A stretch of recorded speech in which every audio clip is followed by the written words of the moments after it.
Infraestructuras del transporte para Europa. El nuevo puente sobre el Danubio entre Bulgaria y Rumanía. En 2006, seleccionada por el Ministerio de Transportes del Gobierno de Bulgaria en una licitación internacional, FCC Construcción se adjudicó el diseño y la construcción del puente sobre el Danubio 2, así como sus accesos, incluyendo 2 estaciones ferroviarias para pasajeros y mercancías. Estas obras han sido cofinanciadas por fondos europeos de cohesión y por el propio Estado búlgaro.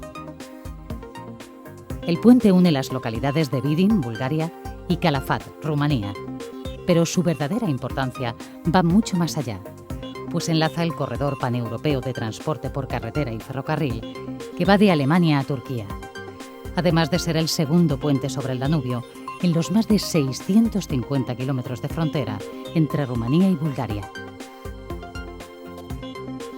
El contrato se firmó en marzo de 2007, comenzando los trabajos en noviembre de 2008 y terminando las obras a finales de 2012.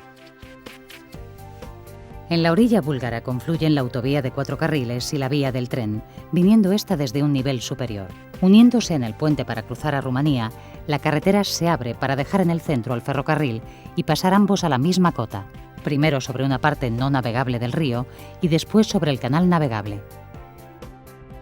El puente tiene 1.791 metros de longitud y un tablero único, no simétrico, con 2 calzadas exteriores de 4 carriles que suman 15 metros, una plataforma ferroviaria central de 6 metros, 2 vías para el tráfico peatonal y una para bicicletas, lo que hace un total de 31,35 metros de anchura. La autovía tiene una velocidad de diseño de 100 km por hora, con una pendiente máxima del 4%. Para el ferrocarril, sin embargo, la velocidad es de 160 km por hora y su pendiente máxima del 1,25%. El puente se divide en 3 partes diferenciadas. Puente de acceso ferroviario. Tiene una longitud total de 772 metros, que se descomponen en un vano de 32 metros, 13 vanos de 40 metros y 220 metros de transición entre la estructura ferroviaria y la del puente sobre el canal no navegable del río.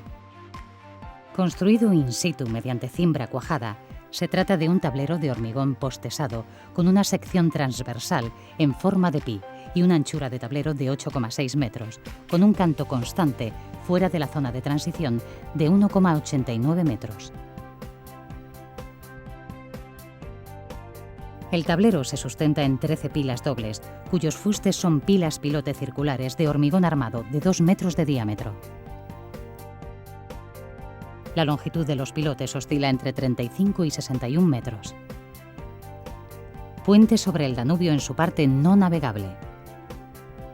Con una longitud de 646 metros, su tablero está formado por un cajón central a base de dovelas prefabricadas de hormigón de 2,15 metros de longitud, 4,5 metros de canto y 10,9 metros de ancho, y unas alas exteriores apoyadas sobre jabalcones dispuestos cada 4,3 metros. Montadas en cada pila por el sistema de voladizos sucesivos, interiormente llevan un pretensado longitudinal que las engarza, discurriendo por las losas superior e inferior. Los vanos tienen una longitud de 80 metros, excepto el primero, que es de 52 metros. Apoya en 8 pilas de hormigón, de sección en cajón, y altura variable hasta 20 metros, cimentadas en encepados piramidales de 15 por 15 por 4 metros y 6 o 7 pilotes de 2 metros de diámetro con longitudes entre 55 y 72 metros. Puente sobre el Danubio en el canal navegable. Tiene una longitud de 745 metros, repartidos en 3 vanos centrales de 180 y 2 laterales de 124 y 115 metros respectivamente. Posee 4 pilas pilono de hormigón de altura variable entre 39 y 45 metros, cimentadas en encepados piramidales de 15 por 40 por 6 metros, que apoyan en 24 pilotes de 2 metros de diámetro y longitudes entre 61,5 y 80 metros. El tablero es igual que el del tramo no navegable, montado también en cada pila por voladizos sucesivos, pero desde el río y con dovelas mucho más grandes y pesadas. 4,18 metros de longitud y 250 toneladas de peso.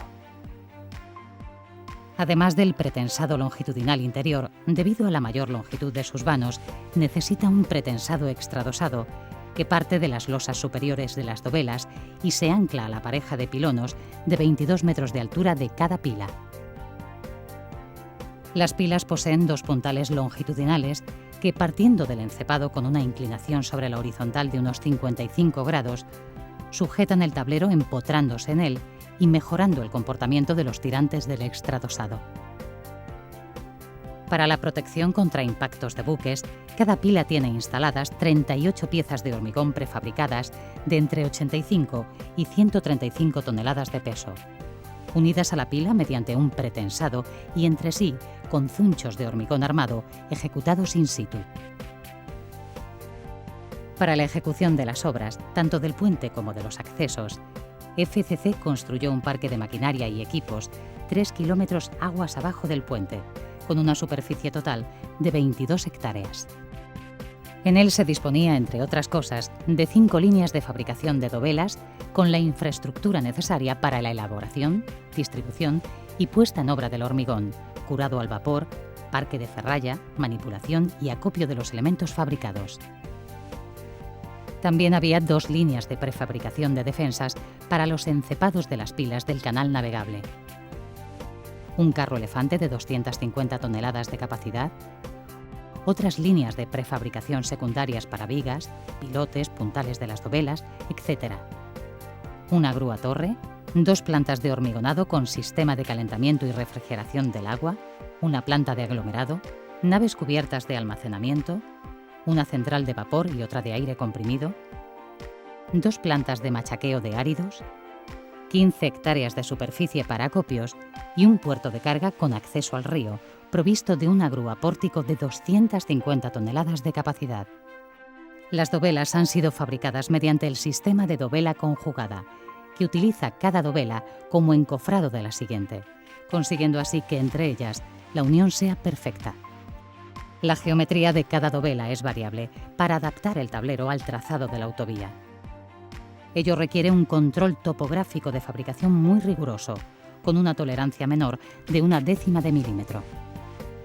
En su elaboración se han empleado hormigones de entre 50 y 80 megapascales de resistencia, dependiendo de las zonas del puente. La cimentación del puente sobre el Danubio ha sido uno de los principales retos de la obra, tanto en cuanto a su proyecto como a su ejecución, debido a la falta de información geotécnica completa y a la dificultad de posicionar los pilotes en el cauce del río. A ello se sumaba, además, la gran variación del nivel del agua entre el estiaje y las máximas avenidas, que podía llegar a ser hasta de 11 metros. Para su diseño final se realizó una campaña de detección de explosivos o barcos hundidos en la zona de influencia y otra geotécnica adicional en toda la traza del puente, con sondeos de hasta 100 metros de profundidad en la ubicación de cada pila del canal navegable. Los pilotes se perforaron utilizando lodos bentoníticos y con camisa perdida de 12 milímetros de espesor, de una longitud variable entre 12 y 35 metros. Una vez finalizada la excavación, se procedía a la recirculación y limpieza de la bentonita mediante sistema de airlift, proceso que duraba entre 2 y 3 horas, dependiendo de la longitud del pilote. Posteriormente se introducía la armadura en tramos de 12 metros, unidos mediante soldadura, y se realizaba un último airlift previo al hormigonado. La cimentación de las pilas del canal no navegable se hizo al abrigo de un recinto circular de tablestacas de 25 metros de diámetro. Para ello se ejecutó previamente una península con un camino de acceso a todas las pilas. Los pilotes en el canal navegable, que son los de mayor profundidad, hasta 80 metros, se llevaron a cabo con los equipos sobre pontonas, lo que dificultó mucho tanto las maniobras de ejecución como las de replanteo. Uno de los grandes logros de esta etapa fue desarrollar fórmulas de hormigón con 450 kilos de cemento y una trabajabilidad de 3-4 horas, con el fin de que llegara en condiciones óptimas a la zona de vertido y se evitaran cortes en los pilotes. Los del canal no navegable, con un volumen de 640 metros cúbicos de hormigón, se ejecutaron de un solo hormigonado. Los del canal navegable, con un volumen de 2.350 metros cúbicos de hormigón, se ejecutaron en 2 fases. Estos encepados llevan un pretensado longitudinal y transversal para el anclaje de las defensas contra el impacto de barcos que se instalaron posteriormente. Las defensas provenían del parque de prefabricados cercano, transportadas desde allí por el río mediante pontonas, y se izaban con equipos de heavy lifting, incorporados a un pórtico metálico diseñado al efecto. Una vez izada la defensa, se tesaba a través del encepado para fijarla en su posición final, arriostrándolas posteriormente a todas entre sí, con 3 niveles de zunchos de hormigón ejecutados in situ, haciendo de todo el sistema un bloque resistente al impacto de barcos. Las pilas del canal no navegable rematan en una cabeza macizada sobre la que apoya el tablero mediante apoyos esféricos y guía longitudinal. En las pilas del canal navegable, sin embargo, el tablero se empotra en ellas, con un hormigonado en segunda fase entre tablero y pila. De la cabeza de las pilas del canal navegable arrancan 2 pilonos laterales macizos de 22 metros de altura, de geometría variable y fuertemente armados, donde se alojará la silla, el elemento pretensado que sustentará los tirantes extradosados del sistema desarrollado por BBR para la obra. La silla consta de unos tubos metálicos galvanizados, curvos, dispuestos en el interior de los pilonos, que se pretensan antes de anclar en ellos los tirantes del extradosado. Lo novedoso y absolutamente revolucionario de este sistema es que al estar los tubos pretensados, cuando los cables del extradosado tiren en sentido contrario, no se producirán las oscilaciones de tensión habituales en los tendones. Y esto es primordial en un elemento de tan difícil sustitución. La unión de los puntales con el tablero se realiza mediante un diafragma hormigonado in situ de gran complejidad en su ejecución por la precisión necesaria tanto en el montaje del encofrado como de la ferralla, que está plagada de manguitos. Para la ejecución de las pilas, FCC ha dispuesto de 4 grúas torre de 70 metros de pluma, procedentes de su parque de maquinaria. En el canal no navegable, las dovelas llegaban por carretera y se posicionaban en el tablero a la cola de una cimbra autolanzable que las iba colocando en voladizos sucesivos sobre cada pila. Se colocaron así 300 unidades con un peso máximo de 100 toneladas. Las dovelas se prefabricaban con unos mogotes interiores junto a los hastiales que se utilizaban para unir unas con otras provisionalmente con barras pretensadas. Una vez colocadas las dovelas correspondientes a cada pila, se reposicionaba el tramo completo mediante 4 gatos hidráulicos ubicados en la cabeza de la pila. Después, cada tramo se unía al anterior, ejecutando in situ una dovela de cierre, y a continuación se realizaba el pretensado interior definitivo. Las alas exteriores del tablero se ejecutaron también in situ mediante carros deslizantes que apoyaban sobre el cajón central. Debido a la anchura del tablero, esto se realizó en 2 fases. La primera desde el cajón central hasta la conexión de los jabalcones al tablero, y la segunda desde el borde de la fase anterior hasta los extremos del tablero. En el canal navegable, la realización del tablero necesitó, debido a su singularidad y complejidad, un enorme trabajo previo de ingeniería en el desarrollo de los equipos de izado y los procedimientos de ejecución, así como en el desarrollo y adaptación del sistema de pretensado y extradosado. En este caso, las dovelas, que traían ya de fábrica parte de las alas, llegaban por el río, cargadas en pontona, y se posicionaban al lado de la pila. Las 10 primeras se izaron mediante un sistema compuesto por una estructura metálica anclada a los pilonos y un cabrestante con carriles que deslizaba por ella. Las 2 primeras se colocaron sobre gatos de recolocación del tablero y se arriostraron a la cabeza de la pila con un pretensado vertical. Una vez colocadas las 8 restantes, se recolocó de nuevo el conjunto mediante 4 gatos de 1.700 toneladas cada uno. Después se desmontó la estructura de izado de las dovelas y se unió el tablero con los puntales y la cabeza de la pila, haciendo que todos ellos, pila, puntales y tablero, trabajaran de forma monolítica. A continuación se montó un carro móvil de izado de dovelas que, circulando sobre las dovelas ya montadas, sería el encargado de izar el resto de dovelas del tramo. El proceso de izado de una pareja de dovelas tenía una duración de 16 horas, pero el ciclo completo de su colocación, junto con los 4 cables del extradosado que irían con ellas, llevaba entre 3 y 4 días trabajando las 24 horas, dependiendo de la longitud del tirante y del número de cordones, y consistía en: con el carro anclado en uno de los lados, se izaba la dovela de ese lado.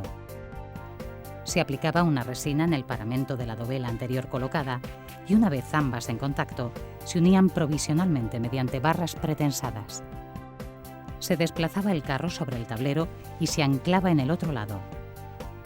Se izaba la dovela de ese lado, uniéndola a la anterior del modo ya mencionado.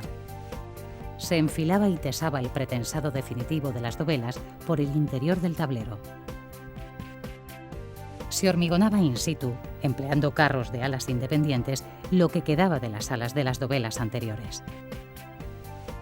Desde la parte superior del tablero se izaban los tirantes del extradosado, anclándolos en la silla del pilono e introduciéndolos en el tablero.